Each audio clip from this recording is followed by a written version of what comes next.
गाउँ सहर सारा गुन्जाउने यो हो रेडियो सान्वी 96.4।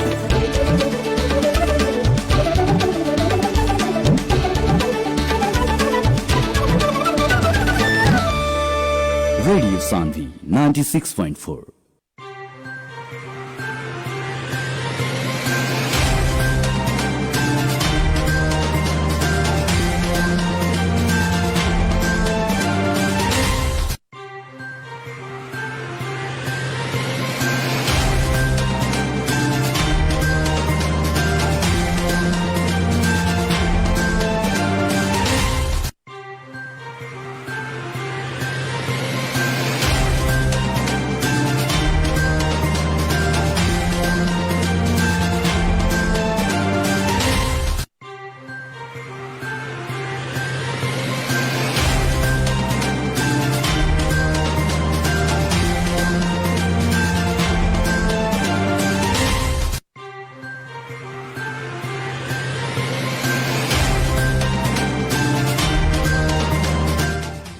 नमस्कार प्रणाम आदरणीय श्रोता, अभी हुआ सुनत बानी रेडियो सानवी 100.4 मेगाहर्ट्ज कार्यक्रम आमने सामने के साथ। हम कार्यक्रम प्रस्तुता विशाल यादव और उरा लोगिन के साथ उपस्थित हो चुकल बानी। आदरणीय श्रोता, वेबसाइट के माध्यम से संसार भरे के साथ सुन सकेम कार्यक्रम आमने सामने। और कार्यक्रम आमने सामने के साथ विभिन्न दिन विभिन्न विषय पर चर्चा होते बाटे और निरंतर उरा लोगिन के साथ रेडियो सानवी के साथ निरंतर चर्चा होखेबे करी समसामयिक विषय के लेकर के। स्थानीय चुनाव भी बहुत नजदीक आ चुकल बाटे। आदरणीय श्रोता, आज हमनी के साथ जसपा के जिला सदस्य वीरेंद्र जी बानी, वीरेंद्र यादव जी, और वहाँ के बहुदर माइन नगर पालिका वार्डा नंबर 7 के वार्डा अध्यक्ष के प्रत्याशी भी बानी। वहाँ के हमनी के टेलीफोन संपर्क में जुड़ चुकल बानी। सबसे पहले कार्यक्रम आमने सामने में वहाँ के स्वागत करके जाए। वीरेंद्र जी, कार्यक्रम आमने सामने में अपने के स्वागत बाटे जी। कार्यक्रम में स्वागत बाटे। धन्यवाद बाटे। का हो रहल बाटे नेताजी अभी अपने के? बसाई बैठाई बाटे और चुनाव के आइल बा समय, वही में अपन घूमत समय बितावत, गांव घर में घूमत, ये सब बात होता। अभी चुनाव कितना लागल बा रउरा वार्डा में? लागल बा पहले के तुलना और गांव के तुलना में हमने गांव के तक कमे बा, लेकिन तभी भी लागल बा। सब नेताजी लोग के घुमाई फिराई होता। और अपने के वार्ड के अवस्था कैसा रहल बा अभी? वार्ड की स्थिति अभी ठीक बा जी। कहेंगे अब की बार सुने की मिलल बार हुआ चुनाव लड़ेम की ना लड़ेम? चुनाव तो लड़े के बा ना। चुनाव लड़े के बाद जी जी जी। और अभी देखल है अपने के गांव में बीतल समय में रुआ चुनाव लड़े रहनी और चुनाव बहुत कम से रुआ, बहुत कम वोट से हरनी, और फिर चुनाव के जोड़ तोड़ से रुआ तैयारी में भी लागल बने। अभी देखल है तो राउर चुनाव के बहुत जोड़ तोड़ से रुआ तैयारी में भी लागल बने। अभी देखल है तो राउर विपक्षी लोग मैंने जे राउर से पहले विपक्षी रहने वो चुनाव जीत गए ने, और वहाँ के चुनाव जीतला के बाद में रउरा गांव के शिक्षा पर और स्वास्थ्य पर कितना ध्यान दिले बने? दरअसल विशाल जी, हमनी के गांव के स्कूल के हालत बहुत जर्जर अवस्था में बाटे। काहे कि शिक्षा के देख देख करे के जिम्मेवारी स्थानीय तौर के मेयर साहब और वार्ड अध्यक्ष जी लोग के कान में बाटे। लेकिन हमनी के मेयर साहब और वार्ड अध्यक्ष जी में शिक्षा के अध्ययन कितना बाटे हम ना कह सके। काहे कि अध्ययन रही तो सबसे पहले वहाँ लोग शिक्षा में बेसी से बेसी लगानी करके गुणस्तर शिक्षा के आगाड़ी बढ़ावे में वहाँ सबन के भूमिका रही थी। लेकिन वहाँ सबन के कितना का बात है, मेयर साहब और वार्ड अध्यक्ष स्थानीय तो संभालना के पहले हमनी गांव के स्कूल 8 कक्षा तक रहे, लेकिन अभी वहाँ के संभालना के बाद में वो स्कूल 8 से झड़ के 5 क्लास तक हो गए। लेकिन हम भी 2063 साल में ये स्कूल में हमारा अध्यक्ष के नाता से सेवा करे के मौका मिल रहे। वो बड़ा हमने स्कूल के बहुत अच्छा ढंग से प्रगति करके आगाड़ी बढ़ा के शिक्षक लोग के साथ मिल के 500 से ज्यादा विद्यार्थी के हमनी पढ़ाई में बहुत अच्छा ढंग से पढ़ाओ रहनी सन, अध्यापन कराओ रहनी सन। लेकिन कुछ स्वार्थी भाई लोग के कारण से स्कूल में भाड़ भैल हो गए।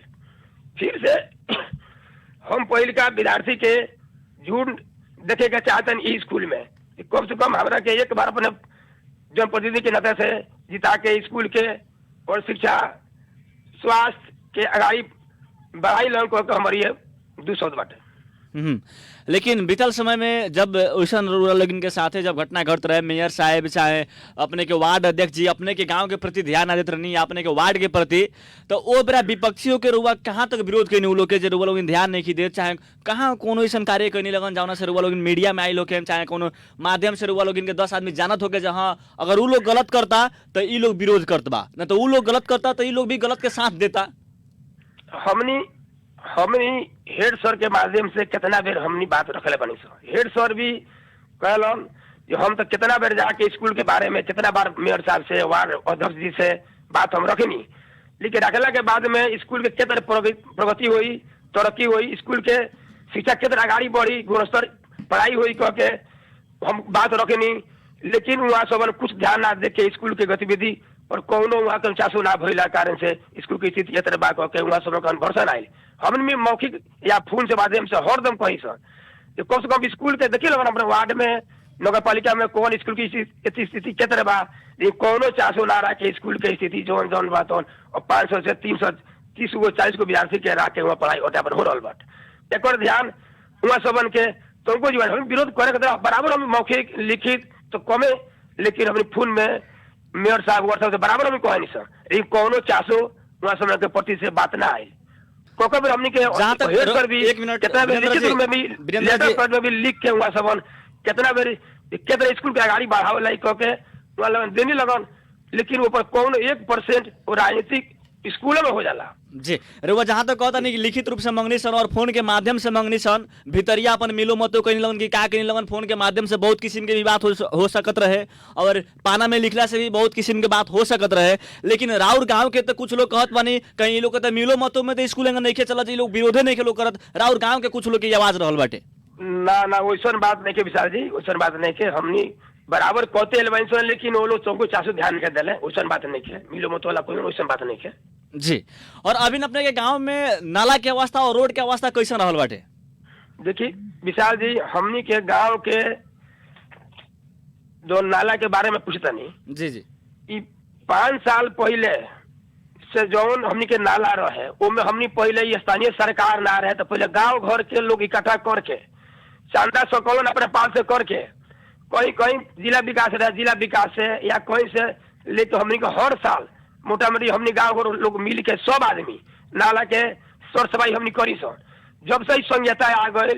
3 गो क्षेत्र में बट गई मान हमनी के स्थानीय केंद्र प्रदेश सरकार बन गई तो हमनी के बनल तो हमनी के बहुत खुशी लागल, कम से कम हमनी के बांस लगा के करे वाला काम स्थानीय सरकार हमनी के बन गई तो कम से कम हमनी के डबल कर से ई तो कम से कम हमनी के टेंशन मुक्त भइनी से अब हमनी के सब विकास हुई, नाला बनी, नाला सफाई हुई, नाला में कीटनाशक औषधि छिड़काई को हमनी के बहुत विकास अच्छा लागो, लेकिन 5 साल बीतला के बाद में यहाँ सब कभी कोई वो नाला सर सफाई नहीं के भइल। आज भी देखल जाओ तो पूरा नाला में कचरा से लेके खर पतवार जाम के भर गई बा, बहुत विनम्र बाकी सफाई और कीटनाशक औषधि ना छिड़कला से हमनी के गांव में मच्छर के बिक्री ज्यादा बढ़ गई बाटे। ऐसे वार्ड अध्यक्ष से और मेयर साहब से लोग कितना बार अपने एफएम से एफएम में इंटरव्यू भी हमने दिवले बाई सर अपन लेला बाई लोग कितना ये खाई लबरई बात कहले बा कि हर साल नाला हमने साफ करे नहीं सर, फिर हमने बाकी बार लोग कोई तो साफ करे तो वो लोग भाव ना होला, इतना लबरई इतना झूठ गलत बोले वाला के भगवान भी कभी माफ ना करियन। वही हिसाब से हम जनता से दिल से कहम वहाँ समझ से कहम जो अपने लगन इतना झूठ के खेती मत करी, अब जनता शिक्षित हो गई बा, अब चुनाव के खाई लहर में आके 10 गो लोभ लालच केहू के घड़ेरी बांट देम, केहू के गैस बांट देम अपना पैसा से, केहू के मोबाइल बांट देम, वो बांटला से अब जनता लोभ लालच में पड़े वाला नहीं है। वैसे हिसाब से हम कहें जे अपने लगन झूठ कम करी काम बेसी करी, खाली गप करके भाषण करके अब काम ना चली, अब हो गई बा काम करे वाला समय आ गई बा। केहू चाहता है जो हम भाषण मीठा मीठा बोल के जनता के फुसला के पढ़ा के हम वोट ले ली तो जनता वोट देवाला नहीं है। अब सब घर घर में लड़का शिक्षित हो गई बा, लोग पढ़ाई के संख्या बढ़ गई। अब राजनीति से भाषण कह के फसला में केहू में जाल में जेल में फसला नहीं है। जी बीतल समय में राउर मेयर साहब कहले रहनी जे फुलकौल गांव में लगभग हम बहुत विकास कर चुकल बानी, फुलकौल के नाला झरवा चुकल बानी और वहाँ के जनता चाही तो फिर से काम हुई। वहाँ के जनता विरोध करे नहीं का मेयर साहब के काम के? एक शब्द कौनो वहाँ के काम में विरोध के नाम से नहीं खे। केहू वहाँ के जब कामे नहीं करे तो विरोध कथी हुई? काम करे आए तब न विरोध के न था लगी। काम तो करे ही नहीं के। एक बार हम सुने रहे एक लागे बजट निकलवा कह के एक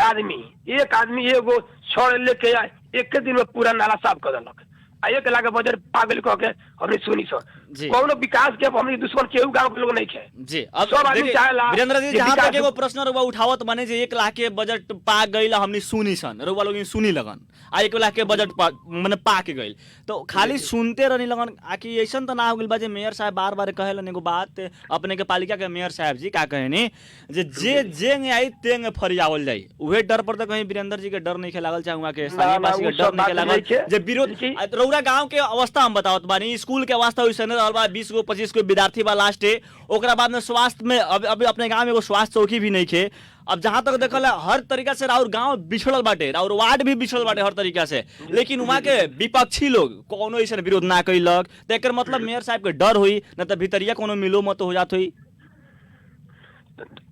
उ बात नहीं है देखला वहाँ के चौने पर नहीं खे। हम जो सुने नहीं जौना में बजट में काम में कुछ मिलेला तो काम होला, जो ना मिलेला तो ना होला। हमने सुने देखला हमनी के वार्ड में 7 नंबर वार्ड में अभी एगो जग रोपाइल बा स्वास्थ्य चौकी को अभी जगे बा। अभी ले कौन को हमनी के एगो वैक्सीन लगा खोल जाए खुला चौर में बैठ के अभी वैक्सीन लेता नहीं सन 10 किस्म के हुआ रोग पर बाटे हुआ। अभी तो देखला हमनी के एगो नगर पालिका में कहीं या वार्ड में कहीं एगो एम्बुलेंस के भरखरे कानून किनाइल बा हम सुने बाई छो। अग्नि नियंत्रण एगो आग लगी के दिन में ये घड़ी कम से कम हो जाता तो सब हमनी गाँव पालिका मेयर जी लोग किन लेवल हमनी में कोनो के सुविधा साधन नहीं है। ऐसे बात हमनी के मेयर साहब के बात है कारण कि वहाँ पे तो शिक्षा के कमी बहुत बात है। शिक्षा रहित शिक्षा के बारे में, स्वास्थ्य के बारे में, कृषि के बारे में वहाँ के समझदारी रहित उ सब बात ना खाली पैसा के घमंड बा हमनी के वार्ड जी के मेयर साहब के एकरा के तोड़े खतरा। हमनी के सब लोग के जनता के जागरूक अब होखई के पड़ी। अब चुनाव नहीं आइल बा तो होखई के पड़ी। ऐसे पहले भइला का जरूरी है वीरेंद्र जी? ना वैसा बात नहीं के पहले भी हमनी कहले बानी सन, पहले भी हमनी कितना बार कहले बानी सन, लेकिन सूचना मांगे के अपन देखी कितना बेर हुआ झगड़ा भइल, कुर्सी फुकाइल, सब का भइल, अभी तक कोनो सूचना हुआ समझ के माध्यम से ना आवेला। 1 लाख के काम को 1 करोड़ के बजट पाकल बा कह अभी बात सुनता नहीं सन। ये भी कम से कम सूचना के अधिकार क्यों मांगता तो दिखा दो मैं दे दो मैं काय डर बा? जब सही काम हम कइले बानी तो डर केकरा से बा? सही का आके भाषण करे जाए नु। अब ये तो अपना दिन बीत गए। एक बेर हमनी के मेयर साहब के वार्ड जी के सामूहिक रूप में मास में सार्वजनिक जगह पर एक बेर आके जनता से कभी नहीं पूछ लगन हुआ है जो अपना का कमी बाटे, का कमजोरी बा, अपने काम का करे के पड़ी, हमरा कथी हमारे काम करावे लगन कोनो सोच विचार नहीं है। कारण कि वहाँ के विचार के प्रति वहाँ के सफा गिर गई काम लगा था वहाँ के। जी बीतल समय में रुआ चुनाव लड़ रही और अब की बार भी रुआ चुनाव लड़त बानी, लेकिन अब की बार उरा वार्ड से भी नाराबाजी होता। अब की बार नया सरकार, अब की बार प्रगति होके के चाहिए कह के ऐसा नाराबाजी सामाजिक संजाल के माध्यम से देखे के मिलत बाटे, सराहनीय बात बाटे। और बीतल समय में रुआ चुनाव लड़नी और अभिन चुनाव की तैयारी करतनी, बीतल समय की तैयारी में और अभिन की तैयारी में बहुत फर्क देखे के मिलता। रुआ में अभिन बहुत जोड़ तोड़ से रुआ लागल बानी जहाँ पर की चुनाव जीते के बाद पूरा प्रयास में बानी। अपन गाँव ठाव के लोग से भी रुआ लगभग राय ले रहल बानी, लेकिन बहुत जगह भी सुने के मिलल वीरेंद्र जी हमरा पार्टी में आई हम टिकट देम सन अभी ने अबीर लगाए तनी सन यही बेरा। तो बहुत लोग बहुत किस्म के बात रुआ लगे रखल जे हमरा पार्टी में आई अबीर लागी, हमरा पार्टी में आई अबीर लागी। तो केने से केने जाए के और मन कर दिले बताई तो केने अबीर लगावे के मन बरुआ? बात कोनो नहीं है विशाल जी। का बा स्थानीय लेवल में कोनो पार्टी बेसिस से वोट के कोनो जरूरी नहीं है। जनता जे मतलब बढ़िया काम करता, बढ़िया ढंग से चलता, ओकरा के वोट दे के जिताई, जरूर जिताई। कारण कि देखल हमनी के छिमी के देश इंडिया देखी, चाइना देखी और सब देखी, कोनो ऐसा देश में अभी स्थानीय लेवल में पार्टी सिस्टम अभी नहीं है। लेकिन हमनी में का बा पार्टी सिस्टम से कोई को आदमी टिकट लेके आओ लड़ता, पार्टी के नाम पर कोई को आदमी लड़ के जीत जाता, लेकिन जानता हमने सोच बनावे पड़ल कि हमनी के समाज लाग, गांव लाग, के गांव में रहता, के बाजार में रहता, गांव के घर के स्थिति के बराबर शेयर करता, दुख सुख में के साथ देता बराबर, वैसा आदमी के जितावेला जनता अब सहयोग कही कह के हमारा आशा और विश्वास बा। जी रउआ तो बहुत सराहनीय बात कहत बने जे स्थानीय चुनाव में पार्टी के ना व्यक्ति के चुनाव होखे के पड़ल, लेकिन रौरा पालिका में देखी बहुदर माई नगर पालिका में लगभग जितना वार्ड अध्यक्ष जिलो जीत रहनी है सब कोई लगभग पार्टी चेंज कर चुकल बानी। जी जी जी जी तो वास्तव में रौरा पर भी तो केस लागल कोई के पार्टी चेंजे कइल जीते के कोनो माध्यम ना। हमनी के गांव घर में काम बढ़िया रही, विचार सही रही, सब कुछ ठीक रही तो जानता यही तरह हमनी के वोट दीनू। मानता रही हमने के पार्टी के चेंज करके पार्टी के नाम पर वोट देवे की जगह अपेक्षा बा हम काम कुछ नहीं कैले 5 साल में, अब ये पार्टी में हमारे छोड़ के दूसरा पार्टी में जाए तो हमारा जनता लोग वोट दे दी कह के वो बात अब नहीं के। अब जनता मूर्ख नहीं रह गए, जनता अब सब के बारे में अब सोचता, जानता, बुझता के कैसन आदमी उम्मीदवार बाटे। पार्टी तो खैर नीति नियम बा, जगह बा, बढ़ले बा, सब पार्टी और सब पार्टी बढ़ले बा, लेकिन ओकरा के अब सोच समझ के ही लोग मतदान करी, वैसे हमारे विश्वास लागत है। जी और जहाँ तक रौरा गांव में बहुत बढ़िया तरीका से अभी देखल जाए तो रौरा वार्ड में, गांव ना वार्ड में ही बढ़िया तरीका से रेस्पॉन्स अभी ने सुने की मिलत बाटे जब पर कि कुछ होई कह के पर कि चेंज होई हमने के वार्ड में। अब जहाँ तक रौरा गांव की ही बात आवत बाटे वीरेंद्र जी, जे कुछ राउर विपक्षी लोग के आवाज ही आवत बाटे जे वीरेंद्र यादव जी के अपने में अभिनय लड़ाई चालू हो गई बा जे सारा वार्ड सदस्य के टिकट हमरे गांव में रहो कह के, और सारा वार्ड सदस्य के टिकट जब फुलकौले में रह जाई, अगर वार्ड सदस्य के टिकट दूसरा गांव में ना जाई तो ओने के वोट एने ना आई तो फिर वीरेंद्र जी जैसन के तैसन रहबे करियन। कुछ विपक्षी लोग भी बढ़िया सीख देवेला तो के बा वार्ड सदस्य के लेकर के बहुत लाफड़ा और बहुत हाला सुने के मिलत बा जे सारा टिकट हमनिए के चाही, दूसरा का टिकट ना चाही, जे राउर है वो कहता हमरा टिकट चाही, दूसरा का टिकट कहा जाई, दूसरा गांव में टिकट काहे जाई कह के। तो विपक्षी लोग कुछ सीख भी देता तो के राउर अवस्था रहल बा टिकट के। ना जी ना ये सब बात एमे बहुत रिउमर आवता, गलत आवता थे। इतना बात तो अपने कहनी तो सब बात सत्य ना है। कब आकांक्षी भइल सबके जरूरी बा। हमनी के ये सब पहले का चुनाव में, इससे पहले के चुनाव में हमनी के केहू एगो कैंडिडेट सुधार ना खड़ा होकर चाहे हमनी के पार्टी से, और बहुत खुशी के बात बा जो हमनी में चुनाव लड़े खतरा सदस्य में, अध्यक्ष में, मेयर में, उपमेयर में बहुत ज्यादा आकांक्षी साथी लोग बाटे। तो ये तो कोई दुख के बात ना भइल, आकांक्षी भइल जरूरी बा जो कम से कम हमनी के पार्टी में इतना लोग जुड़ के हमनी के भावना सही लागता, हमनी के विचार सही लागता, व्यक्तिगत से कहीं चाहे पार्टी के हिसाब से कहीं सही लागता तब तो लोग जुड़ता। तो जहाँ लोग बेसी होला, मास बेसी होला, भीड़ बेसी होला ता तो बात रखो स्वाभाविक के बात बाटे नु। वैसा बात नहीं कि हमनी हरे गाँव गाँव से मिला के अच्छा भद्र सुशील और आदमी को हमने टिकट मतलब हमने दिवायम सोन जो हमने के सहयोग मिली गए ये हमने चाहता नहीं है। बात नहीं गलत नहीं हो रहा। वीरेंद्र जी लगभग बहुत मेहनत कर रहा बनी, लगातार लगभग 7-8 दिन से बहुत ज्यादा मेहनत कर रहा बनी। कैसा रेस्पॉन्स कैसा लागता जब पर की जनता हमरा के सपोर्ट करी, सेवा करे के मौका दी आकि कैसन? ना हमारा तो 100% से बेसी ज्यादा हमारा विश्वास बाटे जनता हमने के बहुत सहयोग करी। कारण की अब किरवा सब देख ललक,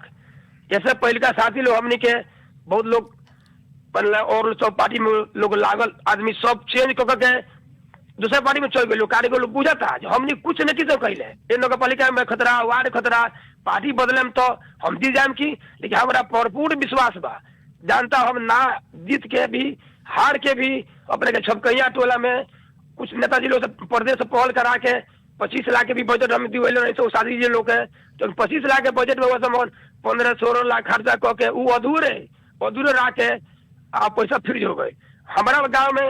अपने देखम तो कुछ प्रदेश सरकार से या मानिए हम अपना गिरी से लेके हमने बहुत दूर के मंदिर, चौतारा, नाला करे वाला काम हमने बहुत कैले बनी सर। तभी भी वो में हमने के पहले के हिसाब से बहुत लोग हमने के प्रति इंटरेस्टेड हो गए बाटे। अब भी लोग बुझता जो वो दूर आदमी से 4 आदमी से काम ना हो, जब ये जीतियो तो काम हो पूरा विश्वास के साथ हमने के हरे गाँव एगो अपने गाँव मत कहीं भावराटा, तिंटोलिया या भावराटा 4 और वार्ड में जब हम अकेले चलता नहीं तो वह जोन और फैलता 50 आदमी 100 आदमी हमारे संगे बिना बोले खाली जान लेता। जब वीरेंद्र जी आयल बाबा विश्रामपुर में तो लोग पीछे ला के या गाँव में वोट मांगे शुरू करता तो का हम केहू के कोनो नाश्ता फास्ता कुछ उल्टे हमारा के सब वो लोग चाय पानी पिया के 1 रुपया नगाली ना कह के जनता लोग हमनी में पूरा सोच घूमता कहता लोग जे अब किरबा अपने के जितावे के बको के पूरा संकल्प के साथ आगाड़ी लोग बढ़ल बाटे हमरा पूरा विश्वास बा जी हम बहुत माई जी लगभग तब किरुआ पूरा विश्वास रहे वीरेंद्र यादव जी तब किरुआ बहुत ज्यादा लेकिन तब किरुआ से बेसी अभिन्न विश्वास बनल बाटे बहुत सराहनीय बात बा लेकिन तब किरुआ भी विश्वास रहे और लड़ाई 2 आदमी के रहे लेकिन तीसरा आदमी निकल गिलन जी ठीक बा अपने कौन बात कौन ठीक बा लेकिन कुछ में गड़बड़ी रहे हमनी के नया अभी चुनाव में गए निशान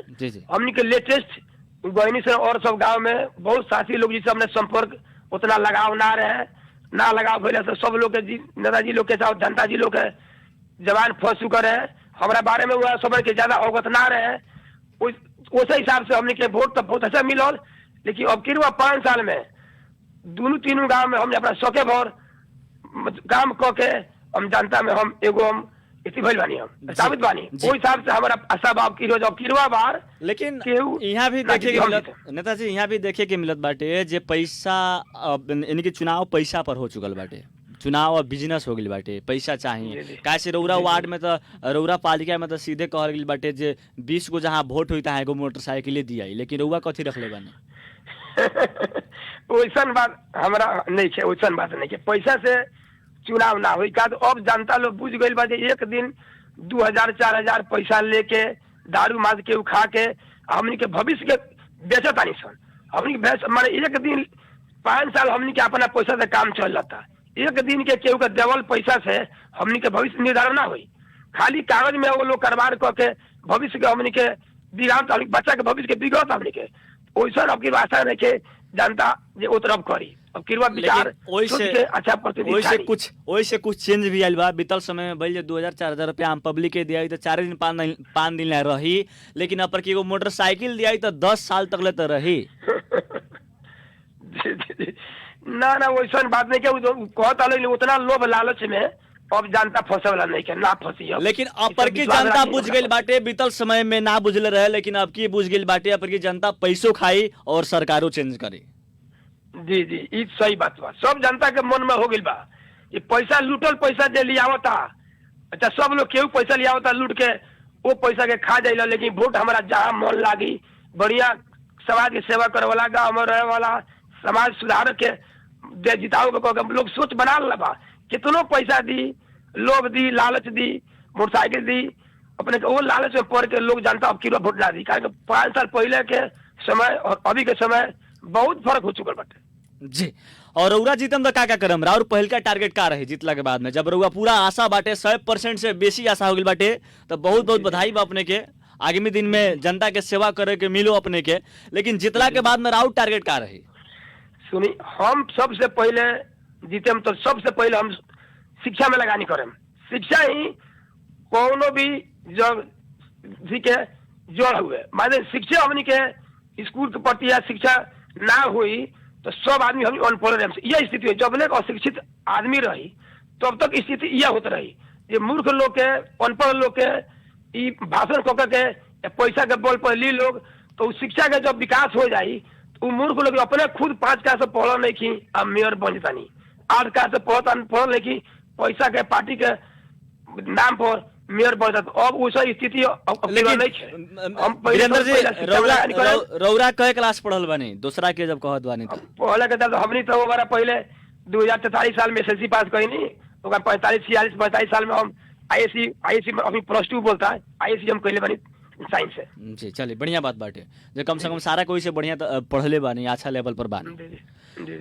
और ये कार्यक्रम के लगभग अंत में आ चुकल बनी सन समय बहुत कम रहेला और ये कार्यक्रम वेबसाइट के माध्यम से संसार भर सुनाई दे रहल बाटे और साथ में और वार्ड के जनता सुन रहल बानी संपूर्ण अपने वार्ड के जनता से वो का कहे के चाहें हम अपना वार्ड के जनता जनार्दन जी से दोनों हाथ जोड़ के ये कहे के चाहें कि अब की बार आए वाला चुनाव में अपन भविष्य निर्धारण करे खातिर अपने लोग के हाथ में बा कि कैसन जनप्रतिनिधि चयन करें हम तो कहें हमारा लगायत जसबा के पूरा टीम के जिता के वार्ड के विकास और समृद्धि के ओर ले जाए हमार जीत पूरा वार्ड के जनता जनार्दन जी लोग के जीत हुए जितला के बाद में फोन उठी नु राउर? बराबर बुटी हमर फोन कबो ना आते जाला, कब बराबर उठेला। बाई चांस केनहु ना आई तो हम कॉलो बैक करेनी हम। जी चलिए धन्यवाद बा समय देने एकरा खातिर। छुटेक चाम नमस्कार। नमस्कार। आदरणीय श्रोता, हमनी के साथ में जसपा के जिला सदस्य और बौद्धरमाई नगर पालिका के वार्डा नंबर 7 के वार्डा अध्यक्ष के प्रत्याशी वीरेंद्र यादव जी रहनी है और यहाँ के बीतल समय से वार्ड अध्यक्ष के चुनाव लड़ रही है, लेकिन बहुत कम मत से वहाँ के हरनी। लेकिन अब की बार वहाँ के खुदे कहत बानी जे 100% से ज़्यादा चांस बाटे। बहुत बहुत धन्यवाद बाटे वहाँ के समय देने एकरा खातिर और वहाँ की पहली बार फर्स्ट बार मीडिया में आयल बने एक के लेकर के वहाँ के बहुत बहुत धन्यवाद हैं हम। आदरणीय श्रोता, रुआ लोग सुन के साथ देने कार्यक्रम आमने सामने एकरा खातिर रुआ लोग के तहे दिल से धन्यवाद देते और साथ में टेक सपोर्ट करके साथ देने अनर्जित यादव जी, वहाँ के भी तहे दिल से धन्यवाद देते। हम कार्यक्रम प्रस्तुता विशाल यादव, कार्यक्रम आमने सामने से छूटे के चाहें सुनत रहे रेडियो सानवी 100.4 मेगाहर्ट्ज। नमस्कार, प्रणाम।